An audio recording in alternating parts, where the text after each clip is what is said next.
It's time to check in now with our media partners from thevoiceofoc.org for an update on what's happening this week in Orange County government and politics. Here to talk about issues in the news right now, we welcome the editor-in-chief for Voice of OC, Norberto Santana.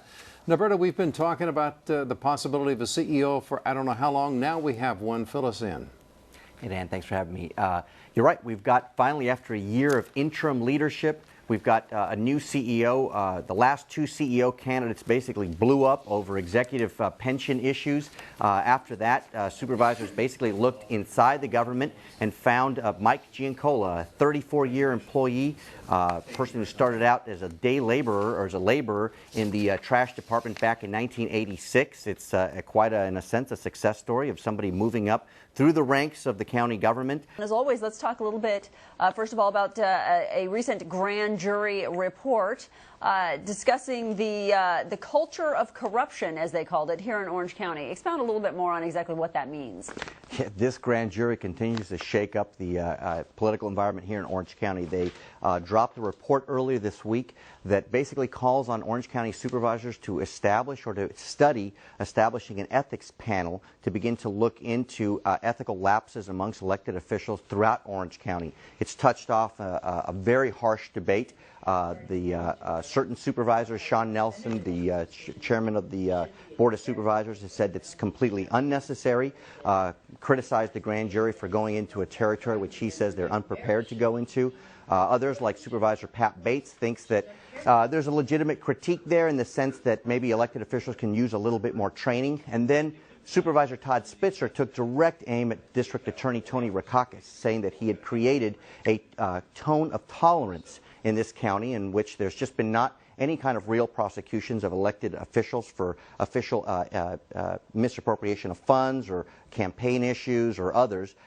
That's drawn an incredibly hard rebuke from Tony Rakakis' office, which says they have set up an Office of Public Integrity. They do point to some initial prosecutions, such as that of Carlos Bustamante last year. Nonetheless, the debate continues to move forward. We'll have to see. The Board of Supervisors has 90 days to answer, and we'll see which way they take it. Well, how does it compare to what goes on in L.A. and San Diego County? You know, it's a great example. Supervisor Spitzer points in L.A. to say there's an assessor in jail. You look at the issue with Bell, that came out of the district attorney's office, and here in Orange County, there's certainly nothing like that type of activity out on the street. Many Republicans for a long time have talked about the fact that District Attorney Tony Rakakis is there because he doesn't do this type of work, overreaching or going out into the community and looking for political misdeeds. Okay, well, we'll revisit that issue, I'm sure, in the weeks ahead. Let's move over to the Honda Center, though. They're in the Today, we just broke a story this week in terms of the state winning a $73 million judgment against the County of Orange over some property tax that they had disputed. Orange County, when they refinanced their bankruptcy debt back in 2006, they left a legislative authorization for sort of an intercept that they had for taxes. They left that open. They left that open for a number of years. And back in 2011, when Governor Jerry Brown was looking to balance his budget, he basically took away $50 million in property taxes from Orange County. Supervisors reacted the next January by going into the Auditor Controller's office and essentially convincing the Auditor Controller to move that tax back locally. That triggered a lawsuit that they've just lost. Okay, now the union leaders also are upset right now, and this all is going to be something he's going to have to deal with. What's going on there? Exactly. This is the next level of you're starting to have union negotiations with just about everybody, deputy sheriffs, general employees.